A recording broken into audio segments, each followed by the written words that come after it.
At the meeting with her fiancé's parents, Lena pretended not to know German. After hearing what was said, she froze in shock. But before we continue, please write in the comments where you're from and how old you are. Enjoy listening. Lena stood by the window for a long time, watching the evening sun slowly slide down the wall of the neighboring building. The warm, nutty light fell on the windowsill, touching a flower in a clay pot and gliding over a vase filled with water and a bouquet of daisies. The room smelled of vanilla. On the stove, milk was cooling, and its calm scent brought a slight sense of relief. A light-colored dress with a neat collar lay on a chair. The dress was simple but fit well. Lena ran her fingers along the seam, as if checking whether the fabric could withstand the meeting where every word, every glance, and every breath mattered. Today, she was to meet Andre's parents. Andre had been her fiancé for 6 months, quiet, attentive, and a bit absent-minded when lost in thoughts about his projects. He knew how to listen, how to stay silent, how to bring plain bagels to tea and claim they were the best in the neighborhood.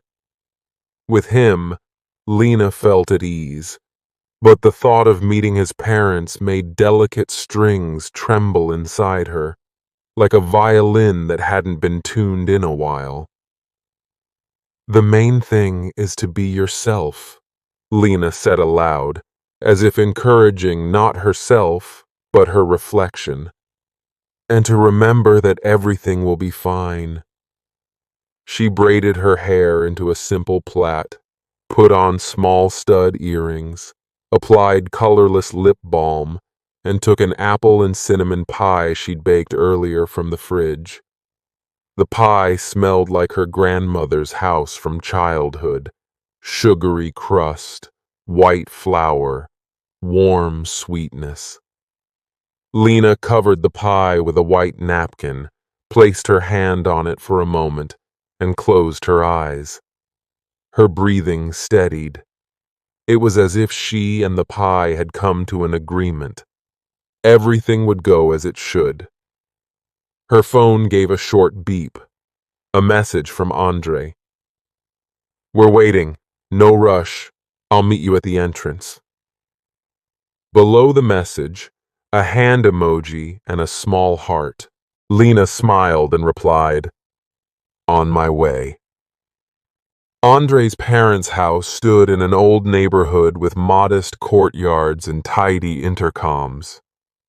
Years ago, buildings here were constructed with care, so the stairwells were wide, the steps gentle, and the windows in the entrance large, like those in a school.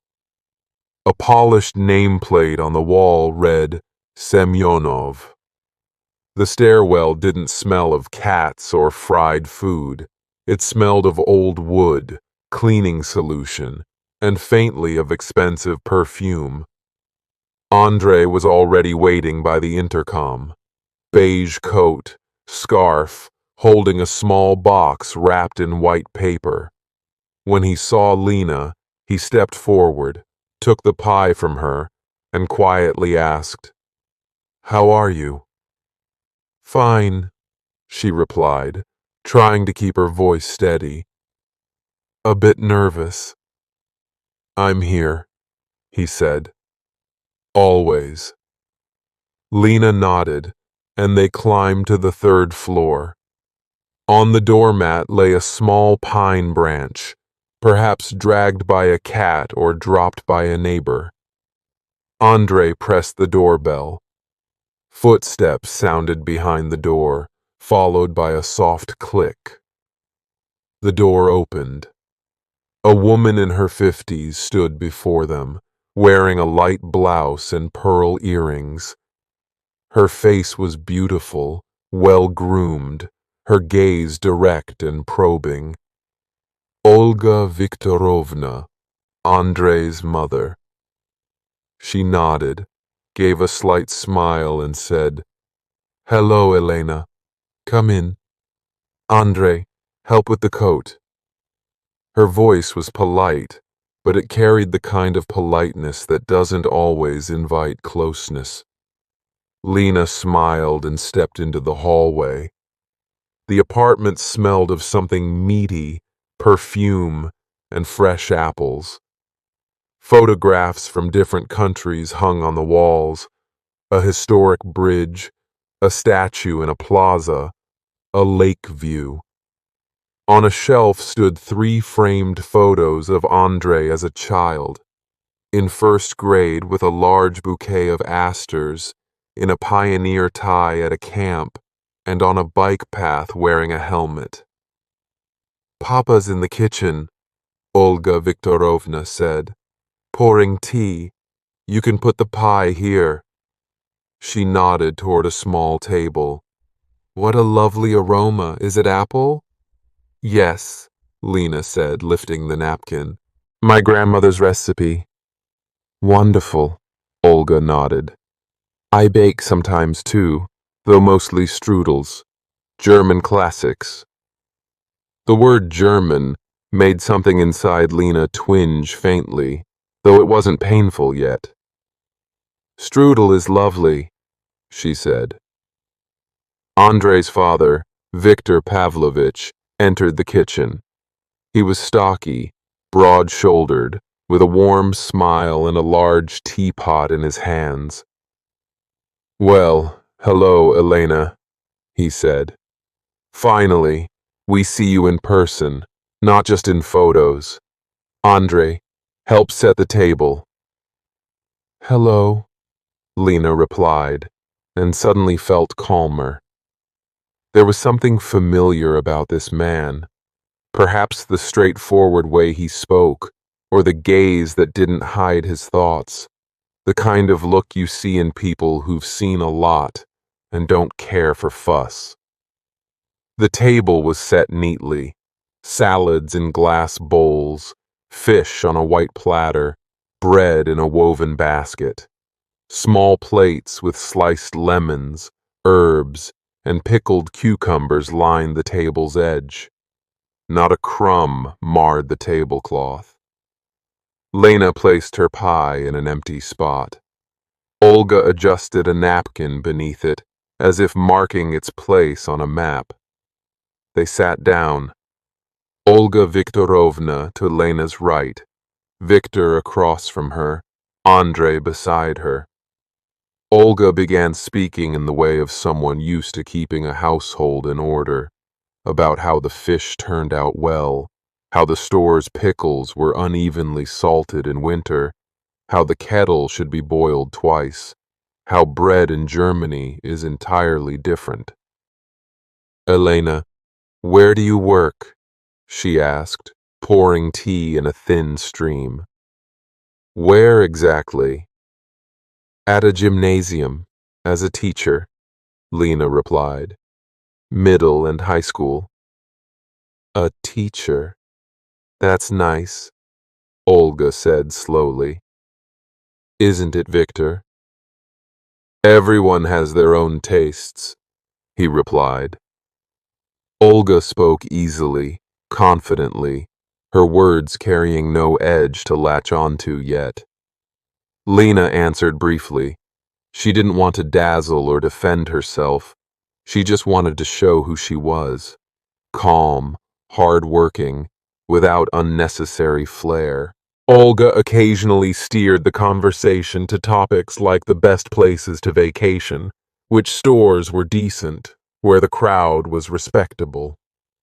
Lena listened, nodded, sipped her tea, and smiled when Andre quietly commented on the silly labels on bottles.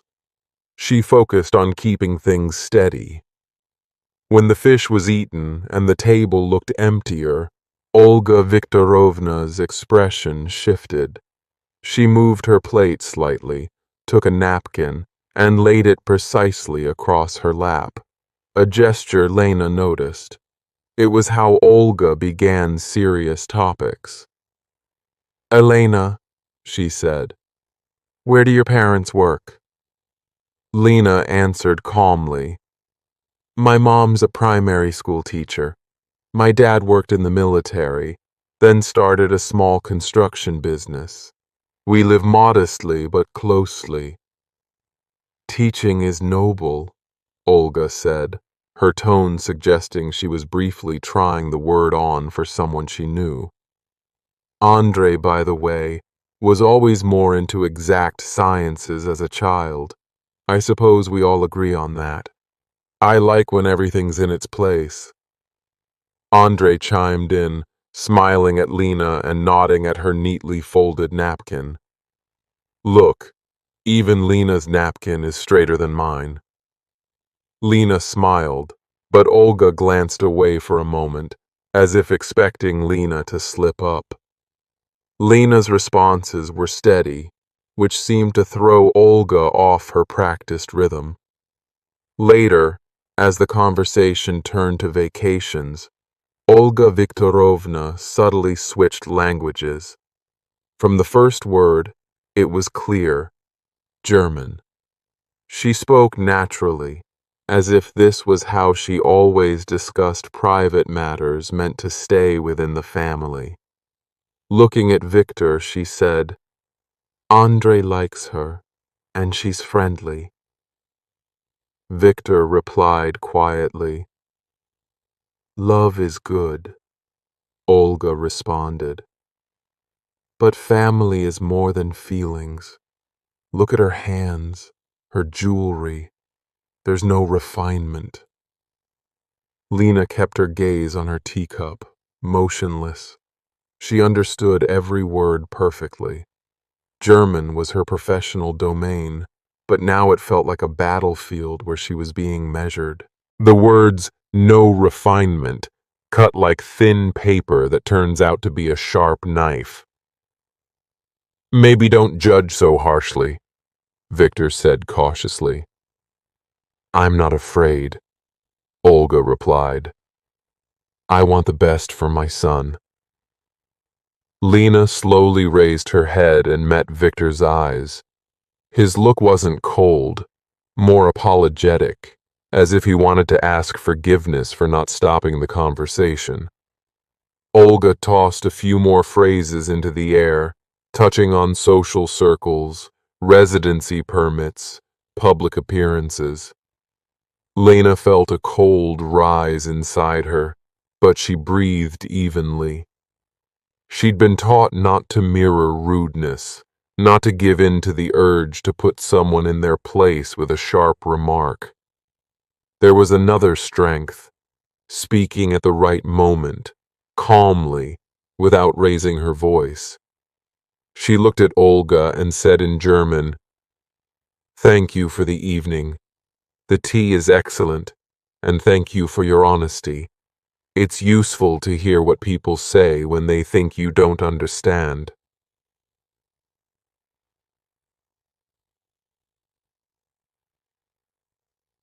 Olga froze. The teaspoon in her hand paused over the saucer and clinked faintly as it touched the porcelain.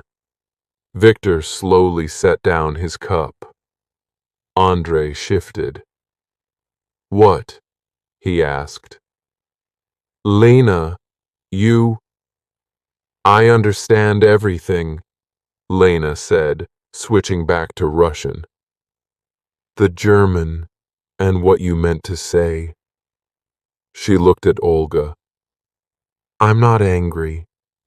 I just want to be known for my actions, not my collar or earrings. I don't know how to navigate fancy receptions, that's true.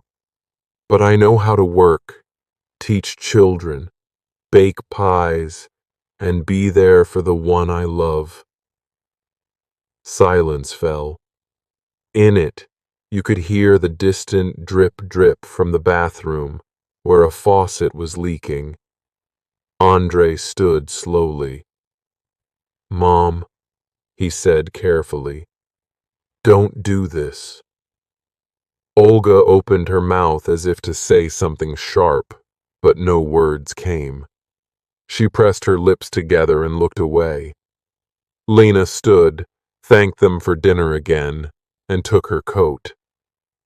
"I'll go," she said softly. "Andre, we'll talk." Andre stepped toward her. "I'm coming with you." Olga shrugged. "Why make a scene?" she said, almost in her usual tone, but her voice wavered. "Because it hurts," Andre replied. "And because I won't let anyone humiliate us today." Victor stood too. "I'll walk you out," he said. "Elena, I'm sorry. This wasn't supposed to go like this." Lena nodded. "It went the way it needed to, so we could understand each other." The stairwell was cool, the walls light and clean, with a single handprint on the railing. Victor paused before pressing the elevator button and looked at Lena. "You said the right words," he said quietly. "Not everyone can do that." "I didn't want to make anyone uncomfortable," Lena replied. "I just wanted basic respect." "The hardest thing is to say it out loud," Victor said. "Forgive us and give us time." The elevator arrived slowly, its doors opening like the pages of a book. They descended in silence. On the first floor, Victor paused. "Elena," he said, "I really hope you won't leave our lives because of tonight." "That doesn't depend on tonight," Lena replied. "It depends on what comes next." Andre took her arm. Outside, the air was damp and warm. They walked silently to the bus stop. Then Andre said quietly, "I'm sorry." "No need," Lena replied. "You didn't say those words, but now you've heard them." "I'll talk to Mom," he said firmly. "And if it doesn't work, we'll still be together. We'll find another language." Lena nodded. "I don't want a war, but I want to be respected, and I want you by my side when things get tough." "I will be," Andre said. Lena barely slept that night. Sometimes the silence roared like the sea when you stand with your back to it. She got up, went to the window, and looked at the courtyard. A street lamp, dark treetops, an empty bench. She lay back down, thinking how strange it is that languages intertwine. One you learn for work, another for life. And if the first can be hard, the second is even harder. The language of respect, the language of simplicity. In the morning, she arrived at school earlier than usual. The classrooms were empty. The hallway smelled of chalk and damp rags. Lena passed a schedule board and opened her classroom. On the chalkboard were yesterday's words. Freundschaft, friendship. She smiled and nodded. Work always saved her. Neat notebooks, familiar topics, attentive eyes. In the first lesson, she taught articles. In the second, verb tenses. In the third, they sang a simple song where words repeated like steps on a staircase. The kids raised their hands, laughed, stumbled, and tried again. By the end of the day, the heaviness inside her began to lift. As Lena left the school, her phone buzzed. A message from Andre. "Mom's asking for your number. Is that okay?" Lena replied, "Yes." An hour later, a call came from an unfamiliar number, but the voice was familiar. "Elena," Olga Viktorovna said, "may I come to you? I'll say a few words. I won't stay long. I'll speak quietly." Lena paused for a second, then said, "Come." Olga arrived without makeup, in a simple coat, holding a bouquet of small daisies like the ones Lena had brought the day before. At the threshold, she took off her shoes, placed them neatly on the mat, and looked around as if trying to understand what mattered in this home, what was extraneous. "It's clean here," she said softly, "and it smells of apples." "Yesterday's pie," Lena explained. "It was delicious."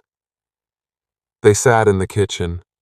Olga was silent at first, then spoke. "I was wrong yesterday. I don't know why this coldness comes out when it's about my son. Maybe fear, maybe a habit of keeping everything at a certain level. But sometimes a level is just a wrapper. You stripped that wrapper off me yesterday, and I wasn't ready. I'm sorry." Lena looked at her carefully. "Everyone makes mistakes. What matters is that you came." "I came because I want to understand you," Olga said. "You're not like the people I'm used to talking to. You don't justify yourself or attack. That's disarming, and it's teaching me something. I'd really like—" She paused. "I'd really like us to try again, from a clean slate." "I know how to bake strudel, but sometimes it's easier to start with compote." She gave an embarrassed smile. "I brought daisies. I know they're simple, but today I want simple." Lena took the bouquet, placed it in a jar, and poured tea. They talked about small things, curtains, books, the poems children read in the gymnasium. There were no levels in the conversation, only, "How are you? How's it going? How are we?" Before leaving, Olga said, "I'm terrified of losing my son when he marries. I'm afraid he'll leave and not come back. I understand this with my head, but my heart often does foolish things. Thank you for not closing the door. Thank you for knowing how to speak the way it's needed." "It doesn't always work," Lena said. "Sometimes everything inside screams, but there's music. It helps. In class, I sometimes ask the kids to sing if an argument starts. A song doesn't solve problems, but it makes breathing steadier." "I should learn to sing instead of lecturing," Olga said with a chuckle. "I'll try." They said goodbye. At the door, Olga paused. "Yesterday, you could have said things differently, but you said them so I could hear. That's rare. Thank you." "I heard you first," Lena replied, "and then decided how to speak." A week later, Lena and Andrei returned to the Semyonovs. The hallway was as clean as before, but the air felt softer. Olga greeted them in a simple dress, no jewelry, but with a genuine smile. The table held simple dishes: potatoes, salad, roasted chicken. Lena brought a pie, and Olga had bought a cake from a nearby bakery. "I decided to start simple," she admitted. "We'll have time to complicate things." Victor brought an old record player and put on a Stan Getz album. The music filled the room without overpowering the conversation. Olga occasionally glanced at Lena, as if checking that everything was truly okay. Lena met her gaze with a silent "yes," and Olga exhaled. At the end of the evening, Olga said, "I thought a lot about how to say something important to you in German, but I realized it's better to speak the language the heart hears without words, so I'll say it in Russian.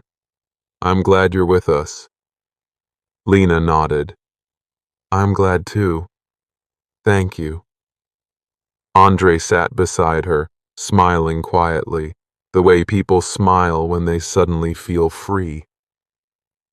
The wedding took place in early summer. It rained in the morning, fine as a golden thread falling from the sky, bridging rooftops. Then the sun came out, and a short but vivid rainbow stretched across the square. Only the closest friends and family attended the ceremony. Afterward, they went to a nearby cafe with white tablecloths and wooden chairs, where the coffee smelled authentic and the pastries weren't overly sweet. Olga Viktorovna asked to speak when they raised their glasses of juice. She stood, placed her hands on the back of a chair to steady them, and said, "I'll keep it short. I once thought my German would save me from awkward situations, but it turns out no language saves you if there's pride in your head, and no language is needed if there's respect in your heart. Lenochka, thank you for the lesson. Andre, thank you for being ours. Victor, thank you for being by my side." She smiled, and it was genuine. "I love you all." The children, Lena's students, whom she'd invited to drop by for music and pastries, clapped first, sincerely, without worrying about propriety. There was so much purity in it that the adults smiled at each other, as if agreeing without words. Life after the wedding followed its own path, not smooth like marble, but alive, like a wooden bench in a courtyard. It smelled of soup, overly strong tea, rushed grocery runs, and long weekends at the parents'. There were small arguments about curtains, shelves, or where to place flowers, but they never turned into wars. They ended where laughter began, where Lena knew how to say, "It's not about winning, it's about hearing each other." Andre learned this beside her. Sometimes it worked right away, sometimes on the second try. Olga Viktorovna called rarely, but at the right moments. Sometimes she asked for recipes, sometimes how to say a word in German. She started coming without levels, in simple sweaters, comfortable shoes, with a jar of pickled cucumbers in her bag. She and Lena sat in the kitchen, warmed the kettle, and shared the little things that make up life. Today, the boys in class mixed up articles and laughed. Today, Victor fixed the faucet himself. Today, Andre brought home a silly cactus and called it our family hedgehog. On Sundays, Victor smoothed his mustache, brought buns in a paper bag, and said, "I was just passing by." They listened to old records together. Sometimes Lena asked him to tell the story of getting stuck at a train station during a winter work trip, warming himself by a stove fueled with old newspapers. Victor told it with relish, always ending with, "The main thing is having someone to sit in silence with." Sometimes Lena's thoughts returned to that first evening at the Semyonovs'. She saw the table, the white tablecloth, the delicate teaspoon trembling over the saucer. She heard those unexpected German phrases and felt gratitude. Yes, gratitude. Because without that awkward, painful conversation, there wouldn't be this warm, simple, genuine present. A real family is where understanding needs no translation. Everyone who came to their home read that simple phrase, smiled, and sat at the table. The tea was already boiling, the pie was cooling, and the conversation was beginning, quiet, human. That was what mattered most.